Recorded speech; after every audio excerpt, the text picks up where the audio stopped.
Can you say hard hats, folks? Hard hats, lunch pail, steel toe boots? Anything short of a championship this year is a failure. Look at this boomer right here. You've just got so much talent here. Somebody said we need to apologize for Jalen. Can I call it John? What are we apologizing for? What did we say? What did we do?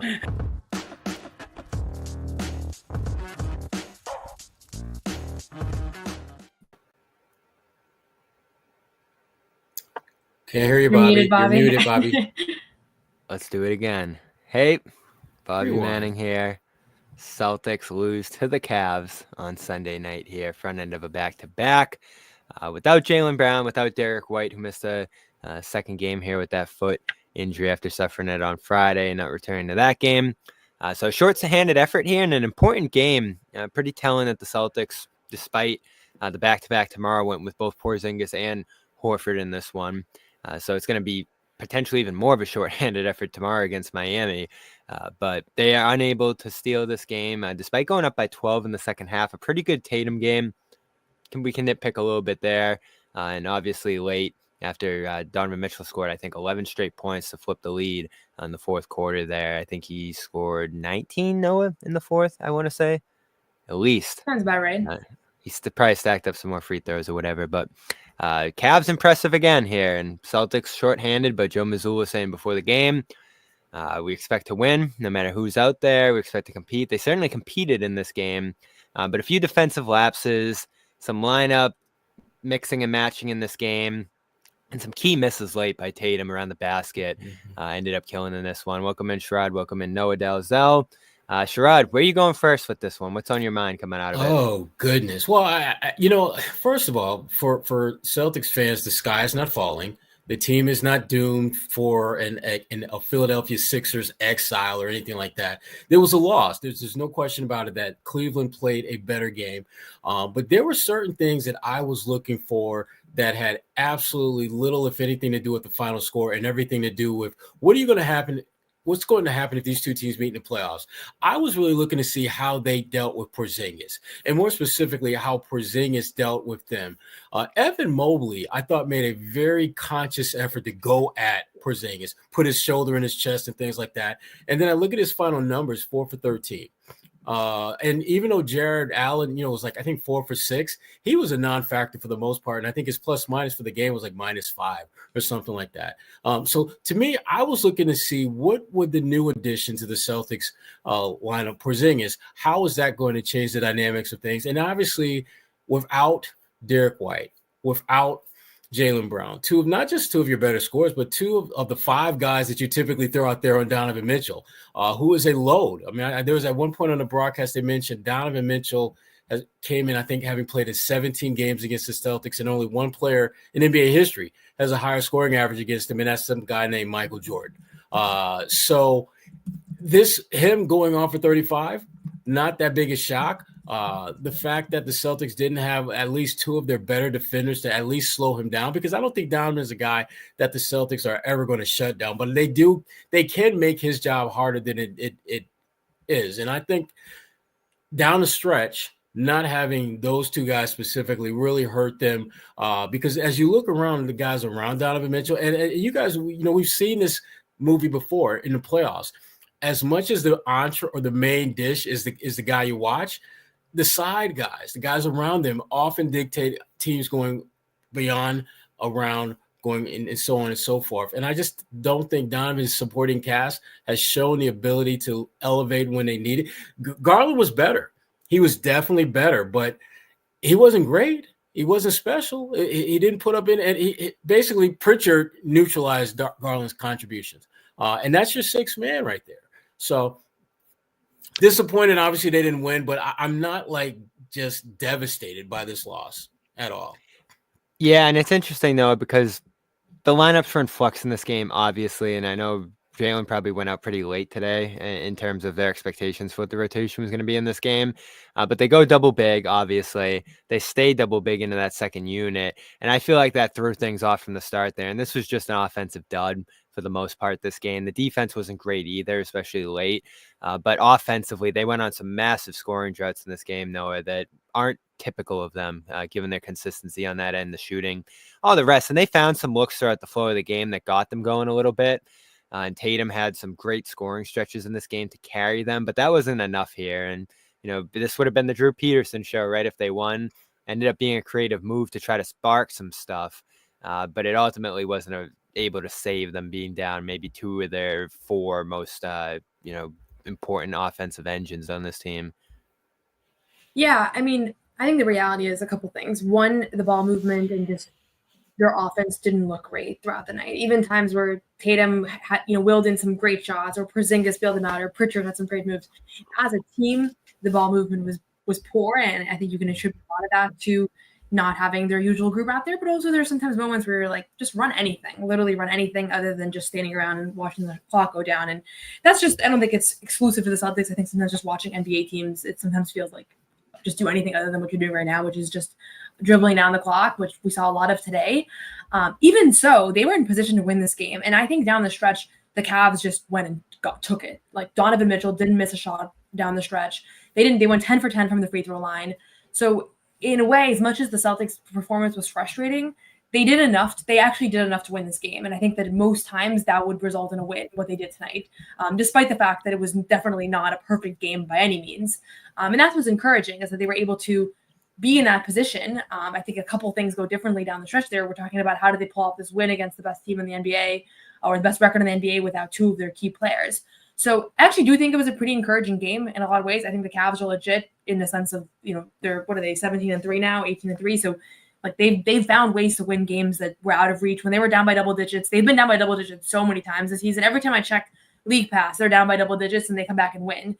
And so, yeah, I think that the absences we're missing, Derek White in particular, I think they are not the same without him over the past 2 seasons. He is the one guy that when he misses the game, when he misses a game, they actually lose a lot of the time. They're 6-4 without him in the last 2 years.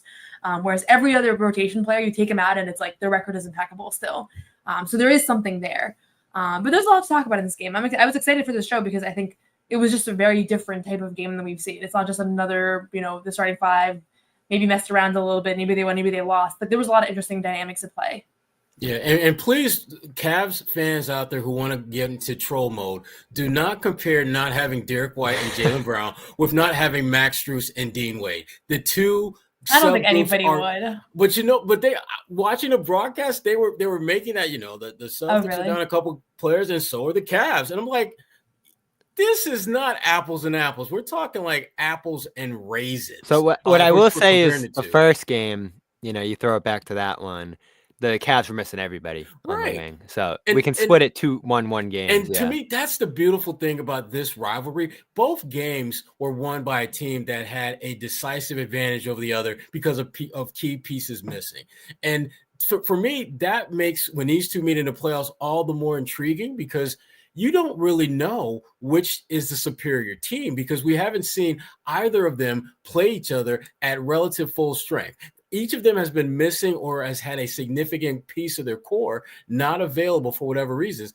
And that's why, to me, the fact that both of them have distinguished themselves as the 2 best teams in the Eastern Conference, it makes all the more intriguing once these two get into the postseason and they're playing for all the marbles, because that, to me, it's going to be a crapshoot, because both of these teams have shown individually against other teams how great they are, and when they've matched up against each other, they have been able to take advantage of the other team's missing ingredients. So I love watching these two teams play, because both games I think have been really, really good and have really frankly shown a level of coaching and the impact of coaching on winning that I don't think we always see, particularly with Joe Mazzulla and his crew, because more times than not, those guys can kind of roll out of bed and beat teams by 15.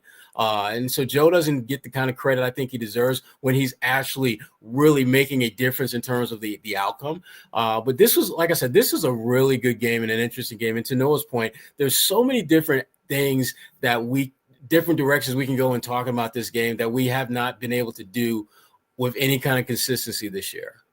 Yeah, and I love that, because we haven't had many games that you can get into the nitty-gritty of decisions and coaching and all that stuff, and this was a pretty compelling coaching matchup tonight in terms of the back and forth, especially late. I want to, before we get into that, give a shout-out to our sponsor here, Prize Picks, going into Monday night.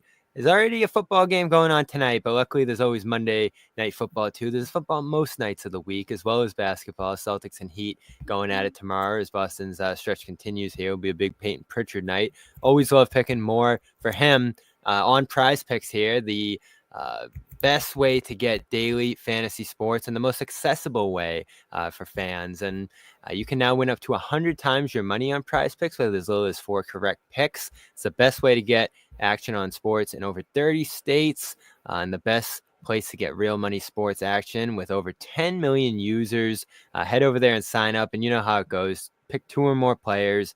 Pick more or less on their stat projections. Steph Curry, for example, you think he's going to get more than 5 3-pointers next week? Giannis more than 30 points. That's been a pretty good prediction this year. Cook up hot takes with your friends and win real money this basketball season when you run your game on Prize Picks. And right now, you can go over there and get $50 instantly when you play your first $5 lineup. That's $50 instantly when you play your first $5 lineup over at Prize Picks. Just use the code CLNS. Prize Picks, go check it out again. So easy, so accessible. Your fantasy football team's in flux. You can make a new team every day over there. Same with basketball. A lot of injuries going on in basketball right now too. And the best part about Prize Picks is you get the injury insurance so your team stays in play over there. So again, CLNS. Play $5, get $50 instantly at Prize Picks. Use that code CLNS to let them know we sent you. So let's get into it. I find a couple coaching decisions interesting here in this game. Stringing out the possessions late, playing the free throw game. I like that one in the end. I didn't like it at first because I wasn't sure if they were going to be able to get a shot off in the end, and they weren't because Pritchard didn't, Scal was on it. He should have went up with that shot when the Cavs were trying to foul him on the last possession there. And then he almost got a, missed free throw off that he grabbed, but it was too early leaving the line. So I think the free throw stuff worked. The Peterson stuff, I'd say a mixed bag. He was great offensively, and they needed that in this game. And I was amazed, Noah, with how ready he was to hit shots, to be aggressive when he got the ball in his hands, to be in the right positions on that end of the floor. But, of course, given him moving up from pretty much exclusive G League play over the last couple of years here to NBA action against the best team in the East, Cavs were able to go at him a little bit. He fouled. He made that, ill-advised foul from behind there on one of the plays. So, I'd say a mixed bag here. It definitely helped you in this game. But I am sitting there when he goes in the game saying, you're not going to try Shireman here after picking him in the first round. They're seeing some positive returns from him in his G League stints.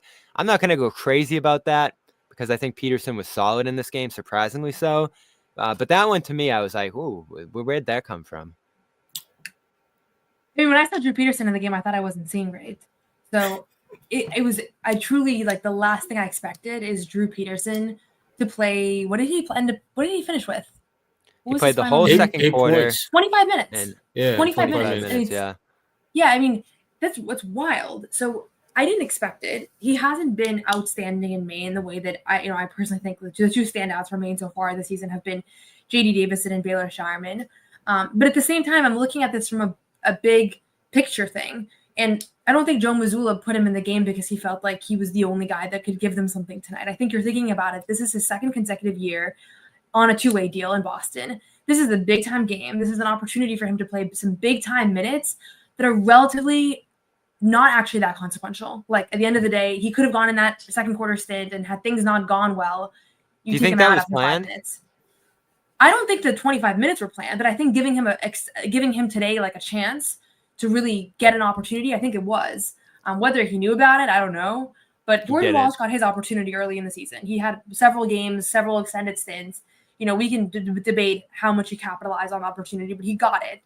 Cade has had his opportunity. Everybody's had their opportunity. And this is a guy that really hasn't since he signed the 2-way with Boston, about a year ago. It was last December. And so you gave him a chance now. And now you know what you can get from him in an NBA game. And I think looking at the big picture is probably more what was at play here than just, he can give you a 3-pointer, because there were moments where I was like, you could have just not played him at all. You could have not even played anybody those extra minutes. Sam Hauser could have gone, I guess he played 36. A guy like Jaden Springer, has been with Boston too. He didn't get there's something there that I think they wanted. You got in the game tonight? 7 at the very end. Yes. Yeah. So that was my take on it. I liked what I saw. I don't know that he, I don't think he blew the minutes away, but he also played really hard. He got some good defensive plays. He made some mistakes, which is to be expected. But I like the approach. I like that he got that opportunity. And I would actually love to hear what Joe Mazzulla was actually thinking here. I know that I'm sure post-game he'll get asked about it. And I'm sure he won't say too much, but I'd be very curious to know what the real calculus was. No, I think this was a long game thing, Sherrod, or was this just we need a spark? I think it was. I think this was one of those games where Joe Mazzulla realized that they were playing with house money. Give this guy a shot to get out there, and maybe he's got something in him that we have not taken advantage of. Give him an opportunity to play his way into a meaningful role. Because I don't think Drew Peterson, up to this point, since his time with the Celtics, has really had much of an opportunity to showcase what he can do. And when the thing about Joe Mazzulla that I'm starting to kind of get a better sense of is that when he has guys out with injuries or illnesses, or whatever case may be, there's probably going to be someone who is going to get an opportunity that is either going to be greater than what they normally get, or will be just someone who just doesn't play. We saw that with Jordan Walsh earlier this year. We saw that with Drew Peterson today. Sam Hauser played way more minutes than I think Sam would even thought he would have played, even with Jalen out. And so I think, to your question, Bobby, I do think that there's a long-term thought process involved with this because when Porzingis was out and we're seeing, is it Keita? Is it Luke? Is it Keita, Luke? Both of those guys were playing minutes.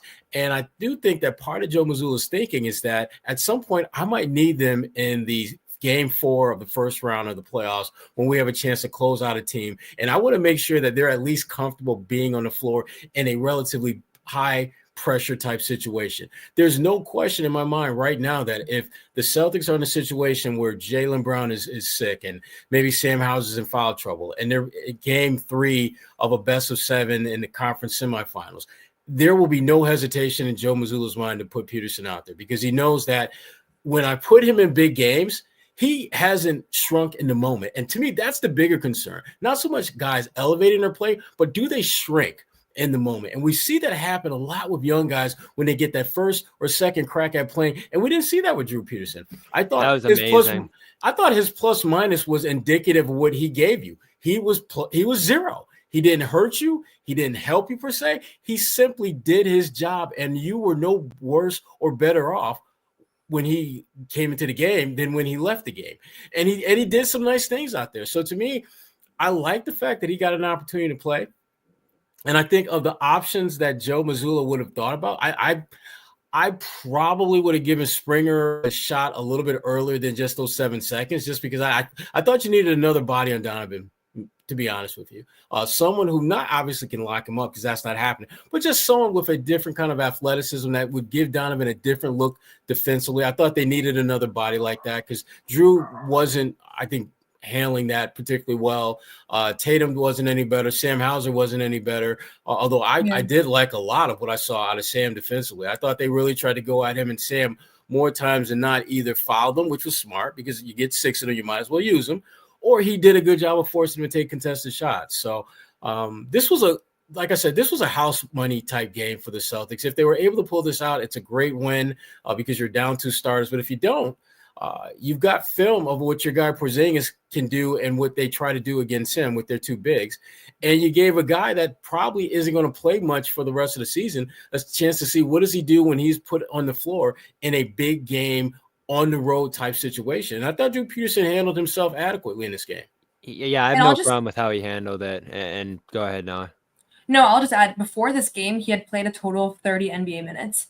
So he nearly doubled his output of NBA minutes, excluding preseason, in one night. And so that experience is invaluable. I'm sure that they're going to have a lot of film to work with him on. And again, to bring back a 2-way, I think he's not somebody that has been really intriguing to people. I know because I can see page views on my articles and I've written about him and nobody clicks. So I know that he's not a guy that I'm not sure people even know who he is yet. Yeah. And so, but guys like, I think JD Davis and people are more, because he wasn't drafted by the organization. So it's like, not only he wasn't drafted, but he's also not super intriguing to people. So in that sense, I think he was able to kind of introduce himself a little bit. But again, I've asked Joe Mazzulla this question a couple of times about playing different guys down the stretch. And he never shares too much, but what he does always say is, if they're out there, I trust them. And I think this was his way of saying, I trust Drew Peterson right now. And I don't think that he trusts Jaden Springer because he hasn't played him at all this year. And we don't see 90 for offense. Yeah, they were. Yeah, but even so, I mean, I would have loved to see spacing. Jaden Springer just for the last minute when you needed a steal because you just kept fouling back and forth. I was like, let's put the guy that maybe could get a steal here. That's what I was thinking. Not even during the run of the game, but yeah, I was gonna go there next. I didn't love it in the moment, stringing out those 20 seconds, fouling 5 times. Would they hit 10 straight, Noah, or 8 over that 20 seconds that they strung out at the end of the game there? Mm-hmm. They were fouling Garland, a great free throw shooter. I think Mitchell was up there at one point. I get the thinking, and it worked out because they got the ball with 5 seconds left. They had one timeout, which probably went back to the challenge that they weren't able to, win a couple minutes earlier in the fourth. So you have one timeout. You're trying to manage that. You have to get a 3 off probably at some point. I will say really impressive going from free throws up the court into a Pritchard 3 cleanly off a couple dribbles during that sequence to actually be in position to play it out with fouls there. But I do think, let's say after the Cavs hit 6 straight free throws, I probably would have called a timeout there and just set up a 3 because the Cavs were following you back every time, Sherrod, and sending you to the free throw line. And then obviously, I think with 5 seconds left, you were able to get the ball to Pritchard and Scal screaming, go up, go up. And maybe you get fouled there on a 3, maybe you don't. But I think at some point when that following game stopped working, you had to set up a play where you could get a 3 off clean and try to tie the game there. And Celtics were obviously never able to do that. I mean, Scal was on point as far as pointing out when Pritchard had the ball in the corner and it was well within his range and he was just waiting to get fouled. And I'm thinking no, you shoot. This is when you shoot because they're going to try to foul you. And if you get a shot off, it's either going to get blocked and go out of bounds. So then you just inbound it or you get fouled with a chance to tie the game up. And I thought it was one of those moments where Pritchard's he's had such a great season, but I just thought that was one of those moments where I know the coach has told you that you're probably going to get fouled, but damn it, have a clear, decisive offensive mindset and just let it fly. And let's be honest, who would you want taking that shot in that moment more than Payton Pritchard? Right. There's no other Celtic you'd want to do that. So I thought that was a missed opportunity there when they were playing the fouling game. And Kenny Atkins, I mean, that's the smart thing to do. Even though Cleveland has a very good defense, Kenny Atkinson has been around the game long enough to know that you don't play with that kind of fire. You got to foul. So many foul. teams have not done it and given up a 3 there. And right. And so that to me, it was just a good coaching move on his part. And I would have probably, if I were Joe Mazzulla, I might have reached into the Brad Stevens book of plays where, you'll just do a misdirection. Like you'll have Pritchard right in front of the inbounder and just have Drew Peterson or someone, and set a mid screen and just have them flare out on the opposite side for a 3-pointer. We've seen that play before and it does work. I probably would have tried something like that, particularly when it was about 5 seconds to go. Because at that point, Cleveland is very comfortable following you. They're in that rhythm, and you need to do something to disrupt that. And I thought, to your point, Bobby, running some type of action where, to me, you're not going to get a clean 3-point shot right in front of where you're inbounded ball. You're going to have to get some misdirection going to the opposite side of the floor, which again, I think with the kind of length that the Celtics have with Tatum, Drew Peterson, Al Horford, Porzingis, you could have ran some action that would have caused some confusion for Cleveland and put you in position, I think, to get a decent look at a 3, which is what you want at that point. Because like you said, there's a point in that whole back and forth free throw thing where you got to do something to just disrupt the flow. Because they weren't missing free throws at all. I think it was 10 for 10 down the stretch. 10, yeah. So you got to do something to disrupt that. What would you have done there, Noah? You think they played it right? Yeah, I mean, I think usually teams don't go 10 for 10. I mean, this is not either team's fault. I think you got to change that rule as an NBA. And I know that I sound like petty saying that now because the Celtics lost, but I feel this way all the time, that there has to be some way to prevent the game from devolving into that down the stretch, because you're taking away the potential for really great shots. Like game tying shots, and you're dragging out. That was like 18 minutes of play, the last 35 seconds. So it's besides the point. It's not going to change, but I actually have been thinking about this for a long time. And tonight was a perfect example of like how frustrating that is when a team is down 3 and you don't actually have to guard because you can just foul. And they did it great. And you could see the veteran experience in that team. They stuck to the game plan. And the Celtics really didn't challenge them. I think someone like Jalen's had a few marquee plays in recent years where he's actually gotten the steal. Thinking back to the Pacers they did game. Force a timeout. They forced one timeout and they forced one like awkward lob pass to Niang. But outside of that, every single play was crisp to the guy they wanted to get it to. Really not a lot of misdirection or pressure or anything. So yeah, I think if you're Boston, you got to try something else. I feel like you maybe could have rolled out a lineup that had a little bit more personnel, like Springer. I mean, it's a little bit reputational with him at this point. This idea that he can force steals and is a ball hawk, because we really haven't seen it in Boston. But I would have loved to give him that chance if we're in the business of giving guys opportunities tonight. That would have been fun to see him a little bit more extended. But ultimately, this is the way the game goes. If if the team hits 10 of 10 free throws and the Celtics put themselves in that position, like that's just the way that it's going to go. Unless the rules change, which I'm a proponent of. I was watching the game with my dad. We were debating all the different possibilities. I think there's a couple of different ways you could go, but it's probably not going to happen. Well, I tell you what, Noah, because you got me thinking about rule changes, and specifically about that end of game. Here's what I propose. We'll just call this the Noah rule of play. After the 8th foul, teams get 1 free throw and possession of the ball. So once you go into the bonus, you start doing the intentional fouling stuff. After you commit that 8th foul, that team that is fouled gets a free throw, but they also keep possession of the ball. That will be a deterrent for teams to do this, all that. It's like fouling. An intentional foul rule. Yeah, you just, because to me, it just, the fact that 30 seconds of play all of a sudden becomes 5 additional minutes of game time is insane. You're dragging it out way longer than it needs to be. And, this is something that we've seen teams do this. We've seen the Celtics benefit from this. And I kind of thought it sucked. We've seen the Celtics on the short end of it, and it still sucks. It just makes the game so much longer than it needs to be. And the NBA has shown a willingness and desire to speed up play. Tweaking that end of game rule a little bit, I think, is one way to do that. I would love to see teams actually have to defend down the stretch. I mean, what an amazing concept that would be. You actually have to win a game by actually defending in the closing seconds of play. Damn. I also just think a game-tying 3-point shot is like one of the most exciting plays in basketball. And effectively, if you're a smart, well-coached team, you would be eliminating those. And the Celtics have benefited from that more than it's hurt them. So, yeah, that's, it's not the rule is the rule, but it was definitely not it was a great game. And I thought the last stretch was a little bit underwhelming, but also very impressive because it's hard to hit that many free throws. And Donovan Mitchell went to the line 1 of 4 from the line for the night. And I wasn't surprised that he made all of them because at that point he was in such a good groove, but most NBA teams are not going to go 10 of 10. That we've seen that enough to know that.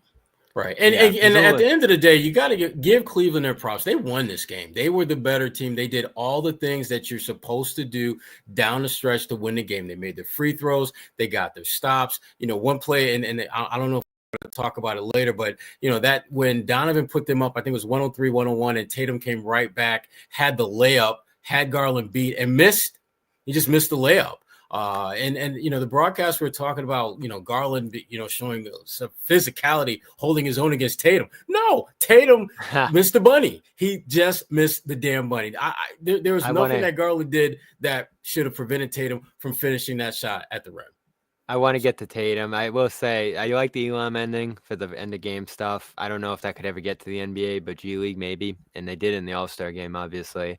And then you got to get a shot off there late at some point. And at some point you had to draw it up, and they had a chance to there. And I'm not going to put that on Mazzulla. I think that was on Pritchard there, not being able to get a shot off there with about 5 seconds left. I want to get to because you knew he was the guy that was going to have the ball. You knew he was going to have the ball. And at that point, if you know you're going to have the ball, you either design something or you come up with something as an individual that's going to free you up, or use that attention that you're getting to get someone else a good look. There should have been some type of plan A, plan B, plan C, in those last 5 seconds, where Pritchard is your first option. And if that's not right there, knowing they're going to foul, do some action that's going to free someone else up so that Pritchard can make a play or someone else can make a play to give you a 3-point shot. Because you're too good a team and you love the 3-point shot too much to not get one off in those closing seconds.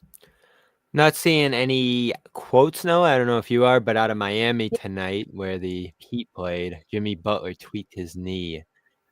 So he's going to get looked at ahead of tomorrow. So good Butlerless Heat team coming to Boston tomorrow. Anything on the Celtics side? Yeah, I just saw. So Joe was talking about the Drew Peterson matchup. I can read, or the Drew Peterson decision. I can read the quote. Do you guys want? I thought he had some really good defensive possessions, defending without fouling. He was physical. He's smart. He has a knack for the ball, whether it's offensive rebounding or moving without the basketball to get open. And I think he works really hard. So you try to find moments throughout the season to where you can validate the work the guys put in, regardless of who it is. Jordan, Drew, Jaden, JD, those guys. I just felt like he's had really good reps lately, and I thought he put us in a position for us to win tonight. I think he's had really good reps lately is the key line there. Like, I think he's just impressed them recently, and they were thinking to themselves, like, we're going to need to go with somebody who's really impressed recently. I think Drew Peterson's really impressed. Not necessarily like his skill set is the best fit for Cleveland. Maybe that's partially true, but that was what I was thinking, and so I'm going to hang on to that line. Yeah. I guess it made sense. We got you on record, Joe. We got you on record. I know. I love that he said something on record. I will say, though, if he fouled anymore, he would have fouled out of the game. Look, so, man, you get 6 of them every game. I do not understand why more. So I just wouldn't say he defended without fouling. That's yeah. He had a few possessions where he defended and he didn't pick up a foul. Right. I see. I can understand, Bobby, why we were each drawn to a different line in that quote. Right. I didn't even process that line about the fouling. You're right. He did say that too. Yeah. No, but he was good. And again, I'm not going to go overboard with the praise of the game because, I think it was an okay game. Good on offense, not as good on defense. But I want to circle back to that later too. But I want to tell everybody about game time real quick. Amazing experience over at Gametime. And there's obviously many games this week at TD Garden. Will you see Peterson? Will you see Davison? There's going to be a lot of room for some of the younger guys this week because guys are going to miss time. No Horford, no Porzingis tomorrow. Maybe no Jimmy Butler. So an opportunity on a Monday night to see the Celtics at a good price on Gametime. Always going to have the best deals over here regardless of what the game is. And last minute tickets, guys getting scratched, weeknight game. That's a good opportunity to find a deal. So head over there right around 7 o'clock tomorrow, right up before Gametime. Even a little bit after, you can still find tickets on Gametime. And check out their all-in pricing. You're going to know what you pay up front. You're going to get panoramic views of your seat. Maybe it's an arena or venue you've never been to before. And, of course, they got baseball, hockey, basketball, anything you can think of, concerts and events, too, over there. And Flash Zone deals going on all the time over on the Gametime app. So check it out. See the experience and let them know we sent you over there using the code CLNS, and you're going to get $20 off your first purchase. Terms apply. What time is it? Gametime. Again, use that code CLNS for $20 off your first purchase. Terms apply. Yeah, I still have so much running through my head about this game. Let's circle back to the Peterson stuff later. Actually, I'll ask it real quick here because this is what I feel. Would you have rather seen Shireman? Because we haven't seen him yet. That's the only reason I say that. No, I'm going to jump in right now. No. And I'm going to tell you why. Because I think Joe Mazzulla has in his mind a pecking order of opportunities. And that pecking order has a lot to do with how much time you've invested. That not only do you have to be talented and show growth, but you will have had to have shown it over a certain period of time, show some level of consistency. And I think that's what Drew Peterson was rewarded with, just consistently being ready for the opportunity, not knowing whether it's going to come. More likely than not, it won't come. But when it does come, will you rise to the occasion? Will you be ready? And he was. I think if going forward, I think you may see the Celtics first-round pick, see some action unexpectedly.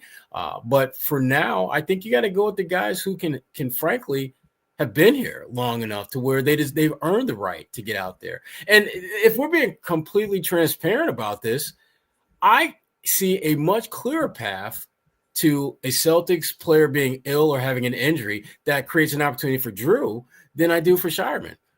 If Sam Hauser, got some kind of stomach bug and had to miss a game or two, are you going to go with Drew or are you going to go with Shireman? If Jaylen Brown, if he's, down for, that illness lasts more than just a game, and you've got to fill that spot, are you going to, have Peterson come off your bench, or do you want Shireman? I just think that when you start looking at the wing position for the Celtics, if there's a player who's injured or ill, Peterson makes a lot more sense to have on your active roster than Shireman at this point. Sherrod, I agree 100% with everything you said.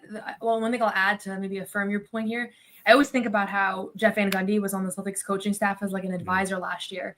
And I know he was interested in potentially being a lead assistant, and Joe was just not going to have him jump all the guys that have been with the organization for longer. And I think the Globe reported this before the season started, but I thought that was such an interesting anecdote because obviously Jeff Van Gundy has a lot of experience and, has a whole resume that's much deeper than a lot of the player development guys that have really come up in Boston. But that's the way that he viewed it. And Drew Peterson has been in Maine, all of last season. And it's not just like, oh, you've been here, let's reward you. Everything they do in Maine is exactly the same as what they do in Boston. The coaching staff, the communication. I mean, I've beaten the storyline to the ground because it's, I like going to Maine and asking about the stuff, but I think he actually knows the system a lot better. And he came in, probably didn't have more than a couple of hours of a heads up, if he even had a heads up that he was going to play. But he's familiar with the system, the terminology. A lot of that stuff is still very new to Baylor. And I think Baylor has been honest about that. So down the road, like who has the higher ceiling, that's a different question. But I think in this moment, the fact that he has a year of experience with the organization, even if it's not on our TV screens and, people aren't familiar with him at home, in that sense, I think it makes a lot of sense. Yeah, and remember that when they signed, Peterson, they had yet to ink a deal with Sam Hauser. And so you kind of sense that if Sam were to, let's say, have left, Peterson probably would have been on the active roster. They probably would have converted his contract to a normal NBA deal. Because when you look at the things that Sam Hauser did early on in his career that allowed him to be on that active roster, Peterson does a lot of those same things. I don't think he's as good a defender as Sam, and I don't think his lateral quickness and things like that are the same as Sam's. But in terms of shot making, very similar, very, very similar. And so Peterson, I just think he's one of those guys that he's close, but not quite there yet. But he's close enough to where if there's a sickness or illness or injury at that wing position, he's a guy that you feel comfortable with being on your active roster and potentially throwing out there for a few minutes. Yeah, I know, and I think that showed tonight, the readiness, the fit on both ends of the floor, and his ability to do the things that they want him to do. The shooting hasn't been there in Maine, but it flashed tonight. So, credit to him for being ready for this moment. I do think he helped tonight. I do want to see at some point Shireman, though, just to see what they have in him.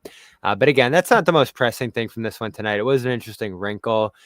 Two of the regulars I want to get into here, and of course, Tatum the first. I thought Tatum embodied this game for the most part. You mentioned the miss late, Sherrod. He had two great mid-rangers before that kind of staved off the Cavs comeback. This was one of his better mid-range shooting games all year. He had like a baseline finish that was huge at one point in the fourth quarter. So he had some enormous shots, and this was a good three-point shooting game from him too. And this one, he had a block at one point. So he was everywhere. But there were key moments, not the layup inside Sherrod, but especially early. Started 4-12 in the first half. Couldn't beat Garland a couple times when he had that matchup there. And, we were talking about in our group chat there, him just kind of getting stuck behind, looking for foul calls in those spots. So I felt like in the moments where the Celtics struggled in this game, Tatum struggled, but it's tough because he led the moments where they thrived in this game. So I thought it was a kind of a hit and miss game for him, despite obviously a great, stat sheet here in the end. Well, for a game like this, Tatum has to be almost flawless because there's no Jaylen Brown, there's no Derek White. Drew Holiday could not make a shot. I think he was like 2 for 9. And so Tatum had to be really, really special. And I thought Tatum went away from the one thing, Bobby, that you touched on that was working for him all game long, and that's the mid-range. When he would get that switch and he's guarded by Garland, Tatum did not need to go all the way to the cup. Get to the elbow and just simply shoot over the top of him.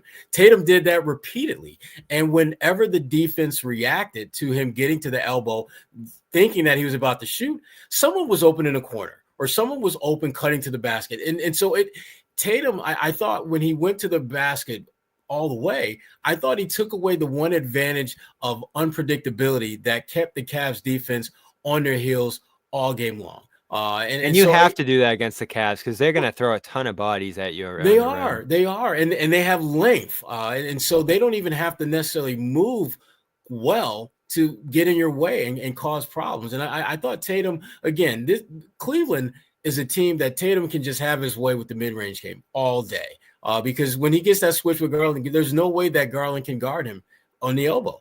And what Tatum was doing early on, I thought, Bobby, that really was effective, was he wasn't wasting time. He wasn't playing with his food. He would get to the spot, raise up, shoot.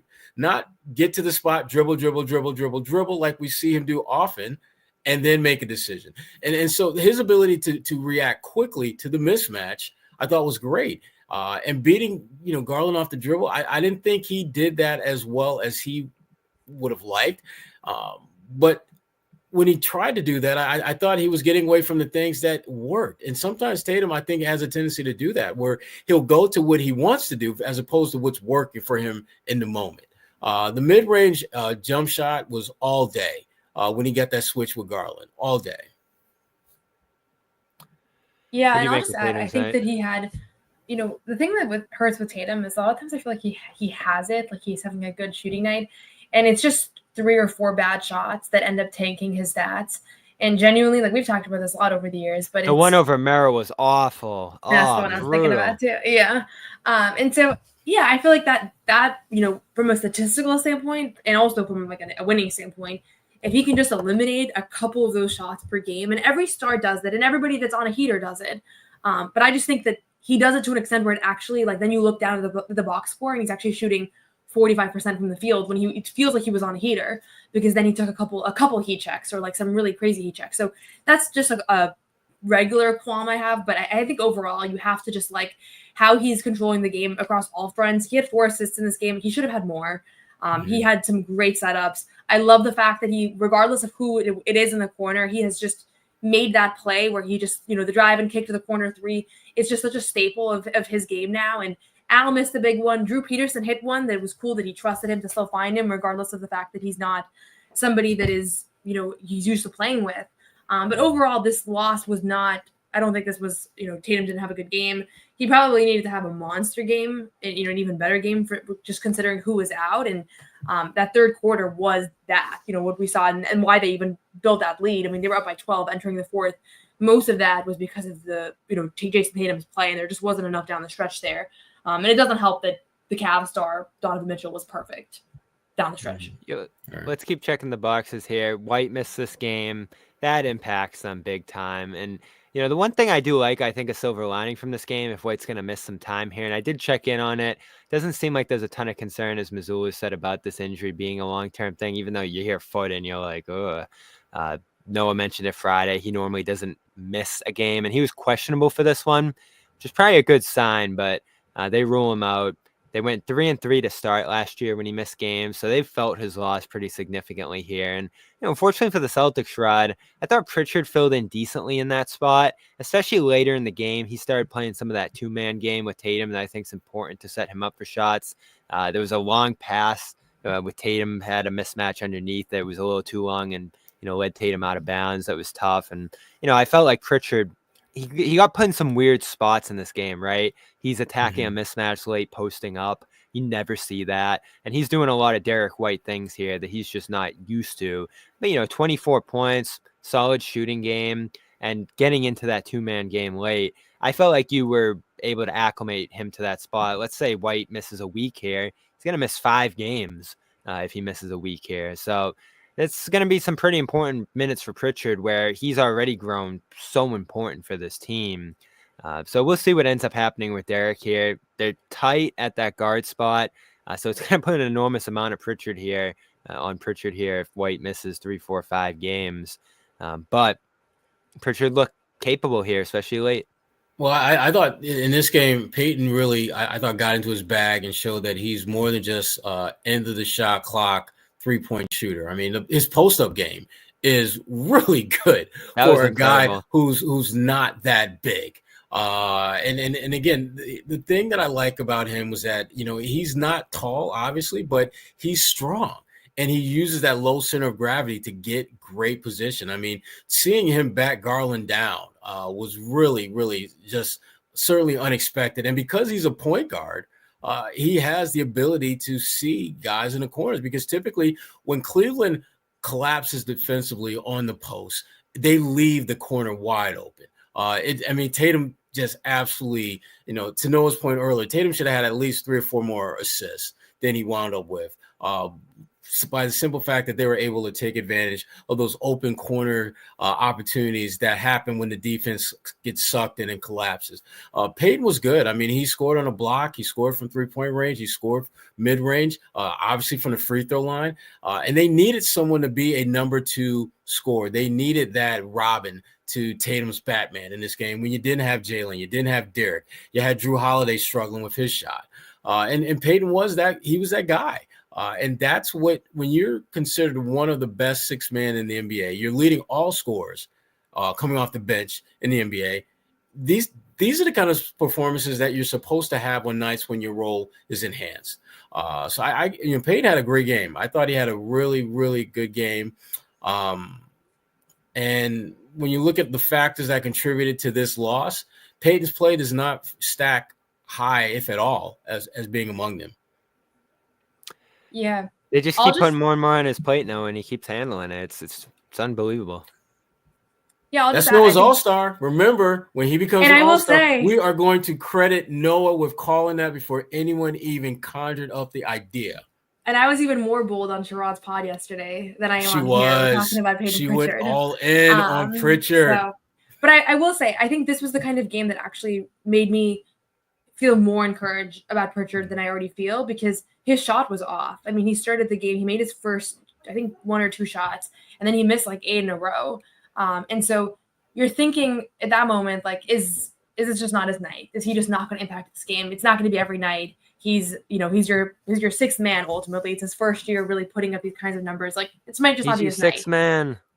And then eventually he finishes with 24 points. And in the 4th quarter, I think he was kind of the guy. Like, he was really running the show. He was taking big shots. He was perfect at the free throw line. So yeah, this was one of those games where, you always talk about, I've been feeling this way about like Jared McCain, where I think he's exceeded a lot of people's expectations in Philadelphia. Mm-hmm. And then the other night he went like 3 for 12 from the field and couldn't hit a 3 and finished with 20 points because he kept getting to the free throw line. And so it's like, if you can find ways to put up numbers when it's not your night, that's what separates, maybe a hot shooter from somebody who's a legit scorer. And I think, Sherrod, like you said, like some of the drives that we're seeing, they're not fluky. They're just the result of him recognizing that guys are not helping on him, and he knows how to go one-on-one against anybody. And maybe eventually people will help, and he's a great passer, so he'll make the pass when he's in that position when he's trapped. I think that's almost his first instinct, is to drive and kick. So yeah, this is one of those games where I just feel, I feel really encouraged about what his ceiling is going to be. Not an all-star this season. He's not in the running for that, but I do think I maintain that that's his ceiling. And nights like tonight, when he has the ball in his hand down the stretch with Jason Tatum on your team and all these guys, like, I really do think that he showcases like what he's capable of. And I think he'll get a chance to start tomorrow if they're just going to sit everybody. They went all in on this game. Maybe sit Drew, Al, Porzingis, all of those guys tomorrow. And then, who knows who's going to play. Obviously, you'll need Pritchard in a starting role at that point. And, Peterson will get some run again. And we might see JD. Maybe even JD. You never know. Like, could tomorrow be JD's first real minutes? It's going to be an interesting undermanned effort tomorrow, I think. A lot of guys are going to probably miss that game. And Drew did not look great tonight. We don't really have to get into all of that. But he was questionable for this game. And looked like it, especially that was a tough play late against Holiday. But in terms of Pritchard, ton of positives here, because you got him some reps late with the main guys. You got him in that 2-man game with Tatum to free him for some good space and positions and shots late. He even got his own shots late, and obviously they were going to him on that last play of the game. So It's just amazing results here. I'm not going to comment on the All-Star thing, but me and Sherrod basically, Tell if we him, did Bobby. bet it, we're not gamblers here, but if we did bet it, we would be just getting ready to rake in the dough on our Pritchard 6-man prediction. We called that way before. And let's give it to Joe Sway too, who wanted to do it but wasn't allowed to. No, I will not give Joe Sway credit because he didn't have the cojones to do it. You and I pulled. No, he wasn't allowed to do it. John prevented it. So sometimes you got to color outside the lines, Joe Sway. That was a color outside the lines. You could have said someone on the Celtics bench is going to win 6-man. Maybe exactly. I don't know. Exactly. No, Pritchard's been great. He's been really good, really good. One more quick note from this game, and I do want to get big picture on the Cavs a little bit because obviously they split these first 2 games here. Real quick, Noah, thoughts on Hauser? Who some people, I don't even know if here it is. I thought he was good in this game in a spot start, and he's slowly digging his way out of that early season slump. He definitely hasn't looked like himself often this year, if at all. And tonight was one of those nights where I feel like you saw a little bit of shades of the old Hauser out there. So that's important because they've missed him, the Hauser they got a year ago. Yeah, I thought he looked a lot better. And honestly, I think the shot's been off, but for the last month or so, he's looked normal to me as far as his mobility and as far as his defense and rebounding and things. And so, yeah, early in the season, you could tell the back thing was bothering him. And I don't know if he's still doing the hot pad or whatever it is that he was doing on the bench. When we're in person, we can gauge that. And it was definitely a whole contraption going on there, about a month ago. So hopefully he's improving. But yeah, I think the 3-point shot, I know people criticize him. I see people all the time online being like, Hauser sucks this year. I always point back to the same thing. In his entire career, he has never shot below 40% from 3 for a season, college, high school, NBA. And so if he goes through a cold stretch, it's going to even out. It's just, we have every reason to think that. It's different talking about somebody like him than a guy that's unproven that we're trying to figure out what his 3-point shot is like. This is his game. And he has missed some really quintessential looks these past few weeks. It's tough. I mean, when that's your job and you're missing them, yeah, it's tough. We've talked about with so many of the shooters, right? Like a couple shots can determine good game, bad game. And this was obviously a good game with him hitting them. But, you do go from, what was it last year, 42? To let's say he finishes this year 35, 36. It's a whole different impact. I know he's bringing some defense and some other stuff to the table, but he does have to hit him at some point, and he's playing through it. He's powering through it. He hasn't even wanted to talk about it when we've talked to him, Noah. So, credit to him for not using it as an excuse. But it has been tough because they relied on him a lot in that role last year. And, I do think Dirk's comparison to Grant there is pretty apt. You start getting more pressure, Sherrod. I'm sure that's part of it too. I'm sure guys are accounting for him more too. So you got to find ways to regain that consistency, obviously, but also, impact the game in other ways. Unfortunately, he's doing that through the rebounding, good pass here or there, defense. So we'll see where he ends up this year. Obviously, it's a slow start that's going to be tough to overcome here with the injury. But there have been a lot of nights where it's just ooh, that's not the Hauser we saw a year ago. And fortunately tonight, this looked like the Hauser from a year ago. But you know what, though, Bobby? And you just touched on why I think this has been somewhat of a tougher year than usual for him. He's growing. He's actually growing as an NBA player. And when any player grows, it's never pretty. There's going to be ups and downs with that. Hauser came into the league as a guy that can knock down 3-point shots. And other than that, you really didn't have much of an expectation for him. And now he's a guy that can actually do, fake the shot, dribble, drive, pull up mid-range, defend multiple positions, rebound, pass. He's put upon himself this need to be more than just a 3-point shooter because he understands in being around these Celtics players, you can't be a one-trick pony if you're going to have any type of longevity in the NBA. You have to be able to do more than that. There may become a time where he has a rough season like right now where he's not shooting better than 40% from 3-point range. Can he give us something other than that? Does he have value beyond that one shot? And obviously, Bobby, to your point, that's why you're here, because you're a really good shooter. But that is not necessarily going to keep you here. You're going to have to be able to do more than that. And I think Sam is growing into being a more well-rounded player. Now, is he going to be a two-way standout? No. I don't think he'll ever be that. but can he be an adequate defender? Yeah. Can he be a good rebounder at his position? Absolutely. Can he continue to get better as a playmaker, setting up other guys? Well, for sure. His ability to improve in all those other metric areas is what's going to allow him to still get on the floor when he's going through a slump. Because if you're Joe Mazzulla, you know that, and go back to Noah's point, he's too damn good a shooter to stay in a slump for too long. Because to me, the longer he's in a slump, if you're the Celtics, you're encouraged to some extent because once he starts getting a few to go down, that stretch where he's shooting maybe 25-30% is going to be balanced by another stretch where he's going to be shooting 60-70% on threes. He got everything up over 35 for the season tonight. So I'm not worried about him. Yeah, I am not worried about him as a shooter. I'm more worried about him just being healthy enough to be out there because I do think that back is going to be something that's going to have to be monitored for the rest of the season. And you don't like to hear that, right? No. Like it comes up and it's like, ooh, where'd that come from? And then he's like, oh, it happened over the summer and I've just been managing it since. And you're like, what? And then all of a sudden it's like, yeah, it's probably just from all these years of basketball. And it's what? So you don't love to hear that. And that's an unexpected twist that hasn't been talked about a ton this year because I don't think it's killed them. Right. But it is something that they've had to overcome. And obviously, I guess getting a guy like Peterson in the mix and having some options there is important because you're down Hauser, Pritchard suddenly all your bench scoring at that point. So they needed a bounce back night from him tonight, and they're gonna need him again tomorrow, Noah. I just want to remind people though, like this time last year, and Pritchard brought it up post game after Chicago. He literally could not make a shot. Like his first 10 Hauser games last season, Pritchard Pritchard could not make a shot. And I remember Joe Mazzulla saying early on, he has become the kind of player that can still be on the floor and can still impact the game, even if he's not scoring, because he's doing everything else. And I think we're seeing that with Sam Hauser right now. And it's going to be, and in 3 months, it'll be Pritchard that can't make a shot. And then Al Horford's going to go through a stretch where he's over 20 in a row. And then Jason Tatum's going to be, or is the shot broken again? And we're going to have all these discussions. But at the end of the day, like, he has a body of work that I think should make people not worry about him. The same way that in the conference finals, everybody was freaking out about Sam Hauser, came out in the finals and hit more 3-pointers than Luka did. And so, it's going to go up and down. It's the game. It's the name of the game when you're a 3-point shooter.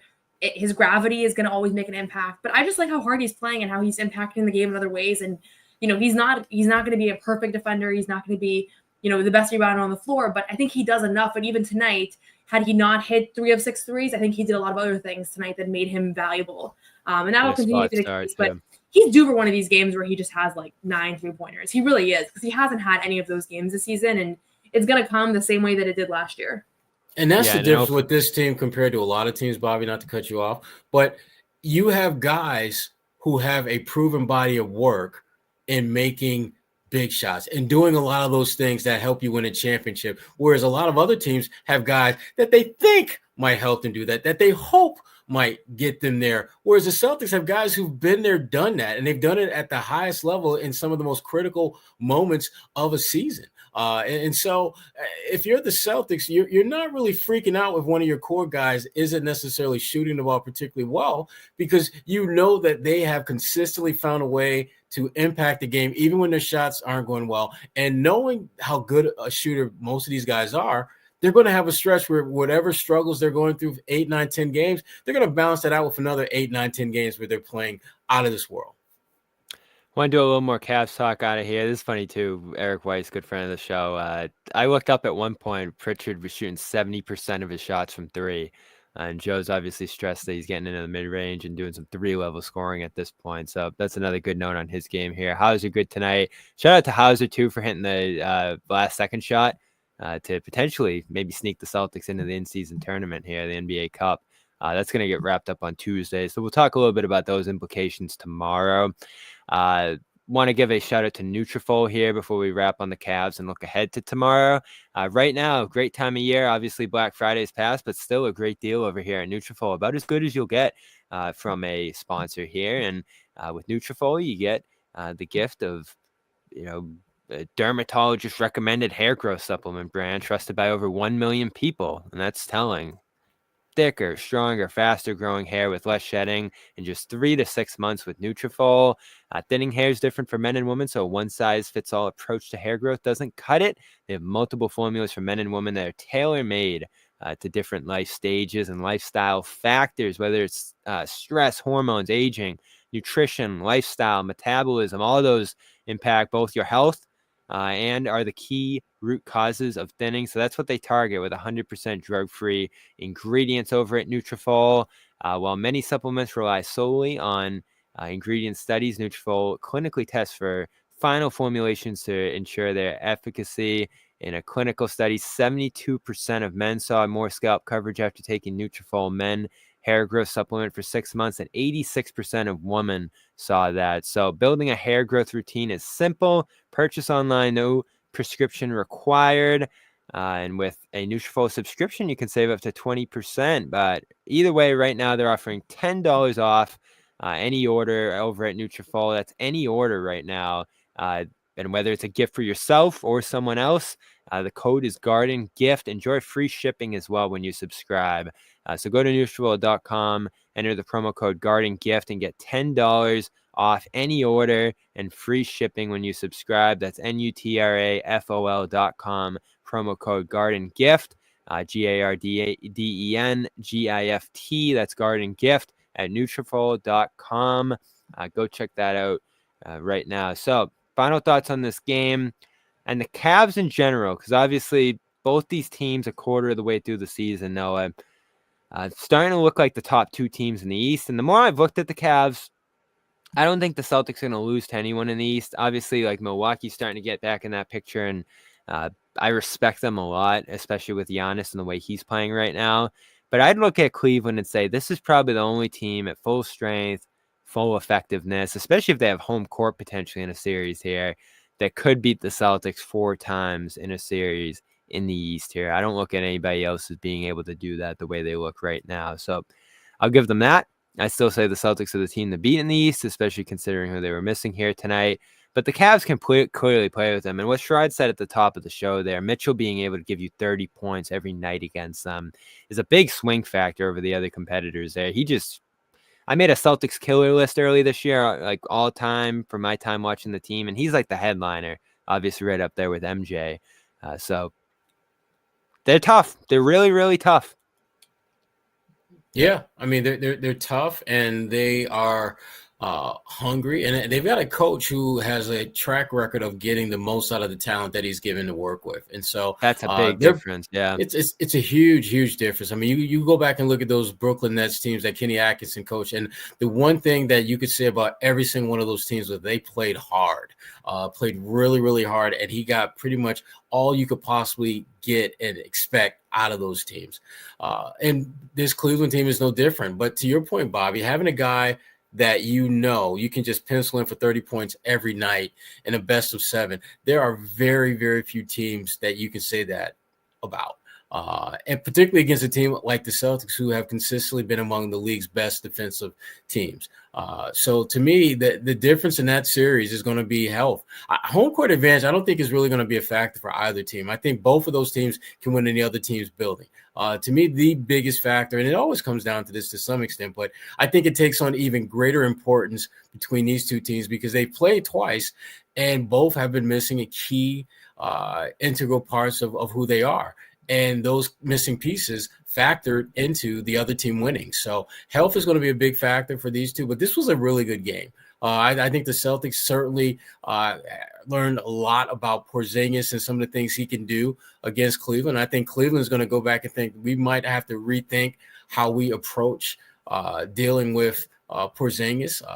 Does it make sense for us to really try to go at him as much as we try to in this game?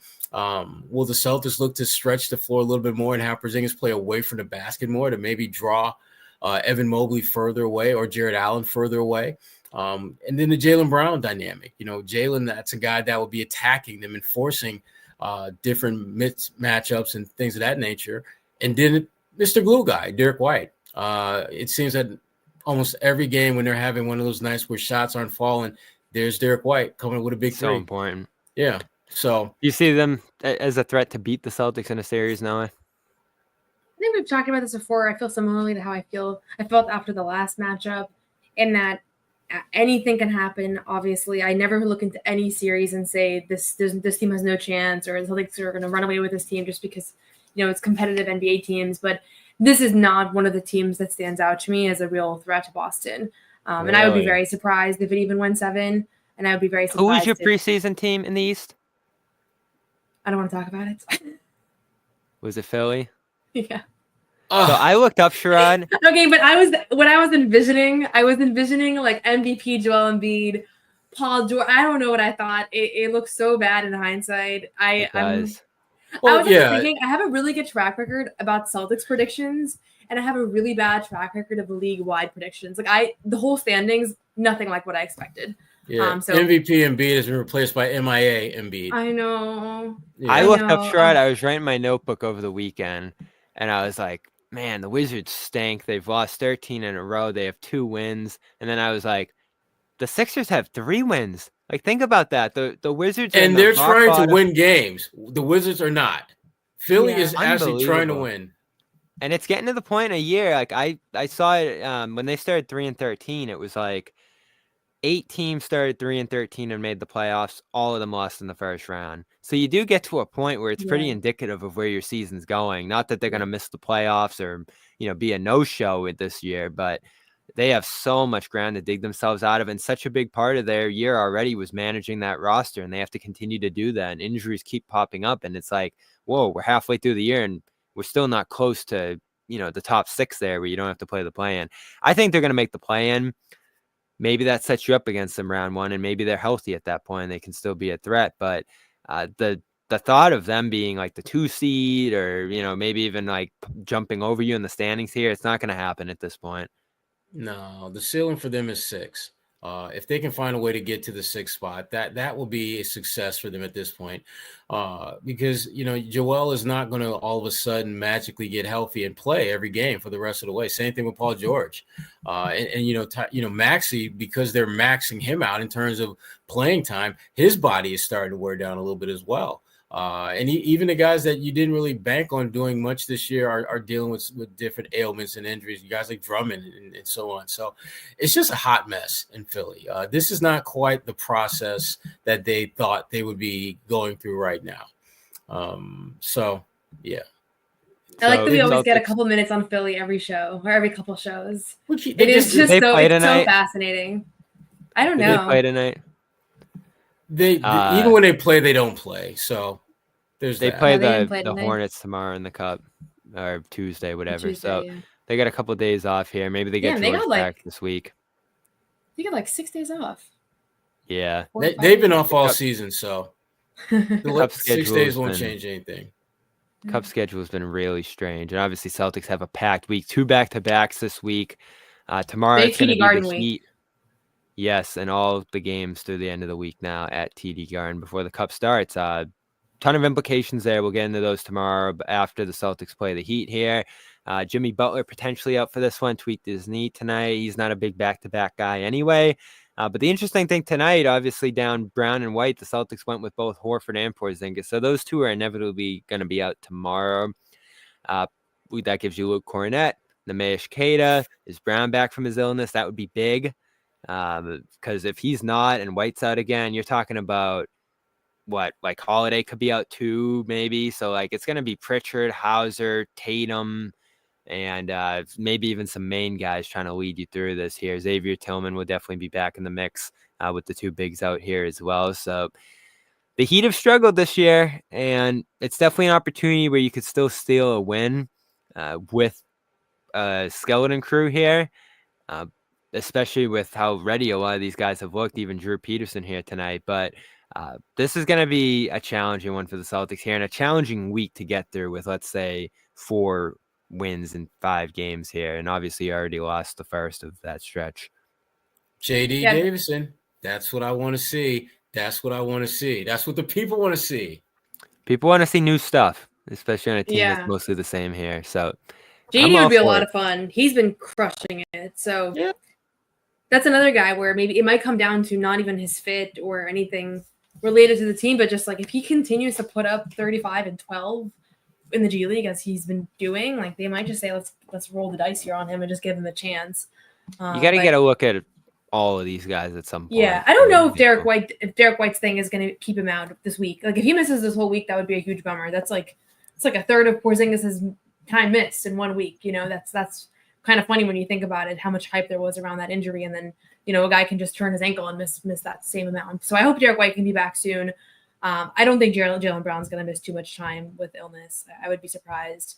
But if you have those two guys out, maybe we continue to see different guys get different looks. Maybe we get a Jaden Springer game. Who knows? I'm going to keep putting it out there. I don't think it's going to happen though. But I do think they're in good position to sustain through it, though, because tonight, the latest example, Celtics were underdogs for the first time tonight all year and ended up with a 12-point lead based on the way they mixed and matched the rotations and made adjustments. And I thought Joe played out the final stretch there pretty well, too. So, a bit of a disappointing Tatum game late. Missed a couple key shots that maybe could have swung this game the other way. But he held them in it for most of it. He's going to have to do it again tomorrow. Some real Pritchard strides here, too. And I guess the last guy we'll throw some credit here too is Porzingis. Like, speaking of him, though, you almost wish he got the ball more in this game. Like, every time he got it against a mismatch, as he does, he's able to pour it in, and he's just looked like himself since he's been back. No drop off. There was even a play in this game where he isolated left side, got all the way to the basket, and got fouled. And then you're like, no limitations. No, I think he said the other day that he's not even feeling the ankle out there, and he's pouring in 20 points a game already. So that's a luxury to have right now, and he'll obviously get the night off tomorrow. And I do think if we remember back to especially the first half of last season, Porzingis was kind of their cheat code in the clutch. I remember thinking to myself, I don't know if this team has solved their late game problems, but Porzingis has solved them. And a lot of times it would be that they would pass to him and he'd get fouled and he'd make all of his free throws. And that happened a lot of times. And they might want to remember that he's an asset down the stretch. Like, they haven't really played through him. Granted, it's been 3 games, but the last 2 were both close, and I don't think Porzingis was too much of a factor. It looked like Cassell was getting into Pritchard at one point there too for not finding him on a play. Oh, you think that's what I was curious what he was talking about? That's what Drew was, or Scal maybe was insinuating there, and I don't know if that was it, obviously, but that's what they thought. Yeah. But we'll see. I think eventually they're going to work him into some of the late game touches a little bit more. Yeah, because he was able to find some really good mismatches, I thought, throughout this game, where he wasn't being guarded by Allen, he wasn't being guarded by Mobley, he was being guarded by guys who were 4 or 5, 6 inches shorter than him, and getting it on that elbow, where he can absolutely just dominate that matchup. And I guess, piggybacking off of Noah's point earlier, it's one of the reasons why I think Cleveland is a competitive team and they will make the Celtics work, but I don't think they can beat them in a best of 7 because I just think that if both teams are fully healthy, the Celtics have too many mismatches that they can turn to. And the ones that they don't have, they can create mismatches with the various lineups that are out there. I just don't think Cleveland can counter all of that change and expect to win 4 out of 7 games. So, Heat played in Toronto tonight. They are going to come back over the border and play the Celtics. So both teams coming off a back-to-back tomorrow. Butler going to get his knee looked at. Not a big back-to-back player anyway. There's a weird game this week where he didn't shoot the ball or put up any stat for 9 minutes playing in the second half of a back-to-back. So they might rethink playing him in that spot anyway, along with whatever happened to him physically here tonight. Bam, his slow start to the season continues. He shot 5 of 13 tonight in the loss, 20 rebounds and 7 assists, but not able to get a shot off much. And Terry Rozier, old friend Terry Rozier, bench Sherrod this week. He had a decent game tonight with 17. But they're starting Robinson, Hero, and Highsmith right now. And Scary Terry's going to be in his bag back in Boston. You know that. Yeah, he obviously missed that whole first-round series last year. So first time seeing Terry in a while. They're going to need him. Celtics going to need their depth too. Holiday, questionable for this one. He played. White missed this game tonight after the injury Friday. Again, I heard there's not a ton of concern about him right now, and that's what Joe Mazzulla has said as well. So we'll see if he's back tomorrow. Horford, Porzingis, we're going to miss this game as they do on back-to-backs here. So Celtics try to pour it out for this one before the second game of the back-to-back here. Got a 12-point lead, but Donovan Mitchell deadly again down the stretch. 20 points in the fourth quarter. Steals this one from them. 115, 111. Thanks to Noa Dalzell. As always, check out her podcast. You got Boston. Won't be many off days for you this week, Noah. So a ton of Garden report for everybody here. Sherrod, thanks as always for joining us. And shout out to our Orange who scored a ginormous win I was up there. That's why I wasn't on the show Friday. I was making my way up to Q's to see them beat number 7 Miami. 6 or 7. I think they were 6. 6. So 3 ranked wins for Syracuse this year, 9-3 in football, and one of the best offenses in the sport. So they're not going to the playoff, but this is about as good of a season as you can have in college football without going to the playoff, the new playoff there. So great things starting up there. It was awesome being there at the new dome and all that. So that's where I was Friday. Celtics, ton of games this week. We'll have all the coverage from TD Garden. And I think we want to shout out the merch here too. We got a code right now. It's Cyber Monday coming up tomorrow, Jackson here. So we're going to shout out the merch. Jimmy not here to give you the code, but we're going to do it for him. Black Friday 2024. Black Friday continues right through Cyber Monday. That's tomorrow. So all the merch at the CLNS store is available right now for 30% off. That's hard hats. That's phenomenal shirts. I wish it were Cornet shirts. But we haven't gotten that out yet. Oh, I know you do, Bobby. I know you do. Everything else available over there. Garden Report shirts as well. I'm sure we'll have one with Noah's face on it coming soon. So stay tuned over there. Always great stuff. Black Friday 2024. It gets you 30% off all merch, including the hard hats. Very popular. Not always in stock, but they are right now at shop.clnsmedia.com. Again, for Noa Dalzell, Sherrod Blakely, I'm Bobby Manning. This has been the Garden Report, and the Celtics, with a loss tonight, fall to 16-4 on the season. Still just a game back of the Cavs. Top the East there. Heat Celtics tip-off time tomorrow is 7:30 over at TD Garden. Check out Gametime if you want to get tickets to it. Use the code CLNS to get $20 off your first purchase. Terms apply over there. Check out the Prize Picks app if you want to build a lineup for the basketball game tomorrow, football, Monday Night Football going on as well, and a ton of sports every night over there. So pick 2 or more players, pick more or less than their stat projections. Play $5, get $50 instantly with the code CLNS over there. And right now, Nutrafol doing their whole gift thing right now too for Black Friday / the holidays going on, and you'll get $10 off your first month subscription and free shipping at Nutrafol.com when you use the code Garden Gift. That's all for tonight. We'll see you back here tomorrow night. And thanks for tuning in here, everybody. We'll see you after the game tomorrow. Peace. Wait, Amit's got an outro for us, I think. No, he doesn't. He said he was going to work on an outro. He had a phenomenal game. Phenomenal. Porford's out. I think it's an auction.